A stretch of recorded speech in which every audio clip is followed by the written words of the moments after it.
localizados nas extremidades da área a ser construída. O número mínimo de furos por norma é 3. A sondagem a percussão é uma atividade repetitiva de amostragens e avanços, até que se atinja o impenetrável. A amostragem é a principal etapa da sondagem SPT. Durante esta etapa é feita a contagem do número de golpes necessários para cravar os 45 centímetros do amostrador. Cada golpe é obtido pela queda de um peso de 65 kg-força caindo de uma altura de 75 centímetros. O amostrador é dividido em 3 segmentos de 15 centímetros e é composto de faca, corpo e cabeça. O corpo é bipartido para possibilitar a coleta da amostra deformada de solo. A operação de avanço é feita com o auxílio do trépano e com a circulação de água. O comprimento do avanço é de 55 centímetros. O avanço se dá por movimentos giratórios de vai e vem do trépano. A limpeza do furo se dá por movimentos verticais do trépano, ambos com circulação de água. A planilha de sondagem vinda do campo, juntamente com as amostras coletadas e identificadas em sacos plásticos, são entregues no escritório da empresa de sondagem para a emissão do laudo de sondagem ou do relatório da sondagem, como menciona a norma NBR 6484. Este material é vistoriado pelo engenheiro e pelo técnico de nível médio. Após a revisão, são corrigidas as informações prestadas pelo sondador, dando a elas a linguagem técnica da engenharia. A seguir, as planilhas são entregues para digitação e impressão. A sondagem está concluída. O boletim individual de sondagem SPT apresenta todas as informações pertinentes de um furo de sondagem SPT. Este boletim pode ser dividido em 4 partes. As informações que constam do cabeçalho dizem respeito à empresa de sondagem, ao cliente e às características do furo, tais como diâmetro, cota e local. São registradas as profundidades e cotas das várias camadas do subsolo e a numeração das amostras coletadas. Esta é a parte de maior relevância no boletim de sondagem. Nela são registrados os números de golpes dos primeiros 30 centímetros e dos 30 centímetros finais do amostrador e o respectivo gráfico do número de golpes com a profundidade. São apresentadas as descrições das amostras de solo obtidas de cada camada que compõe o subsolo. É a descrição visual e tátil das amostras coletadas. Entra em cena agora a figura do projetista. É na empresa projetista onde repercute com maior intensidade as informações coletadas durante uma sondagem. Se a sondagem foi bem feita e suas informações são confiáveis, o projeto geotécnico fundamentado nessa sondagem será econômico e seguro. O engenheiro de uma empresa projetista nos dá suas impressões sobre alguns aspectos do uso de um laudo de sondagem. De maneira geral, os clientes já estão conscientizados para a importância de um laudo de sondagem. No caso de edifícios, o laudo de sondagem já está subentendido. Não se faz o projeto de fundações sem um laudo de sondagem.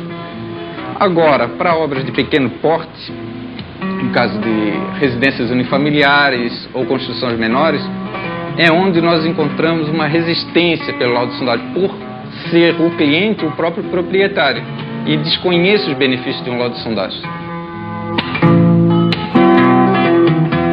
A importância do laudo de sondagem para obras de grande porte é fundamental. É com ela que nós conseguimos definir que tipo de fundação será empregada.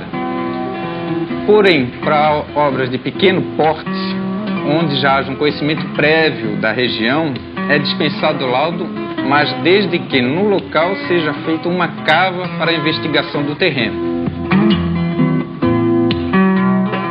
E sobre o preço da sondagem em relação ao custo global da obra, ela é insignificante. E nunca esquecendo que a sondagem mais cara é aquela que não é feita. Para o projetista, a confiabilidade do laudo de sondagem é fundamental. E pela experiência na região em que atua, é possível avaliar o laudo recebido. tendo qualquer desconfiança deste laudo, são pedidos laudos complementares de confirmação do laudo anterior. Definido o projeto de fundações, parte-se para a execução. E se durante a execução tivermos algum problema que não foi constatado no laudo, é possível alterar a solução estrutural das fundações. A credibilidade de uma sondagem influencia diretamente a qualidade do projeto de fundações.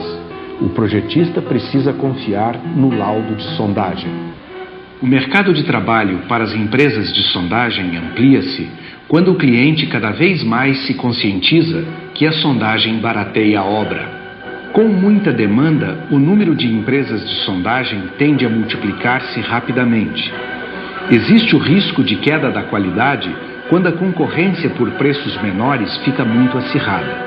Neste momento, as prescrições das normas podem deixar de ser seguidas pelas empresas de sondagem em detrimento da qualidade do laudo de sondagem obtido. Algumas dessas prescrições que podem não ser seguidas serão aqui apresentadas em forma de perguntas. As respectivas respostas deverão ser buscadas pelos alunos. Por que a norma prescreve que a cabeça de bater das hastes deve ser um tarugo padronizado de aço? Por que a norma prescreve que o furo deve ser esgotado com o baldinho com válvula de pé antes de se fazer a leitura do nível d'água? Por que a norma prescreve que as hastes de sondagem devem ter um peso de 3,23 kgf por metro? Por que a norma prescreve que o trado concha e o trado helicoidal devem ser usados? Por que a norma prescreve que a sapata ou bico do amostrador deve ser de aço temperado? Por que a norma prescreve que o martelo de 65 kgf deve ter um coxim de madeira dura? Por que a norma prescreve que deve existir na haste guia do martelo uma marca para definir o comprimento de 75 centímetros? Por que a norma prescreve que o martelo deve ser levantado por uma corda flexível e folgada na roldana? Entre os fatores que influenciam os valores dos números de golpes na sondagem SPT estão aqueles ligados diretamente à técnica usada durante o ensaio. Para que os resultados de uma sondagem sejam confiáveis, recomenda-se a observância dos seguintes cuidados durante o ensaio: detectar a existência de fluxo d'água ascendente para dentro do furo, limpar adequadamente o furo, fiscalizar a altura de queda do martelo, fiscalizar o comprimento das hastes, usar hastes com o peso especificado, detectar o alargamento exagerado do fundo do furo, cuidar na locação dos furos para evitar ter que extrapolar as informações obtidas na sondagem. Desde a sua introdução como ferramenta geotécnica do engenheiro em 1936, a sondagem SPT experimentou poucos avanços tecnológicos. O primeiro e o mais importante foi a sua padronização. Na década de 80, foram feitos esforços para se medir a eficiência do golpe durante a cravação. Na década de 90, estão sendo feitos esforços para se medir o torque que faz girar o amostrador após a cravação.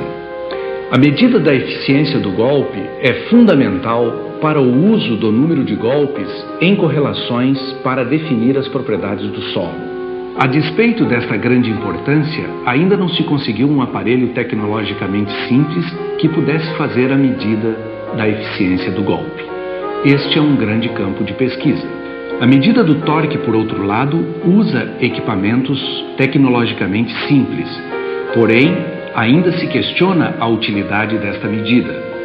Este também é um grande campo de pesquisa. A sondagem à percussão é o método de exploração do subsolo mais utilizado no Brasil. Esta popularidade se fundamenta na simplicidade do equipamento, na facilidade de formar a equipe de trabalho e de interpretar o resultado da sondagem e no elevado grau de padronização atingido na execução do ensaio.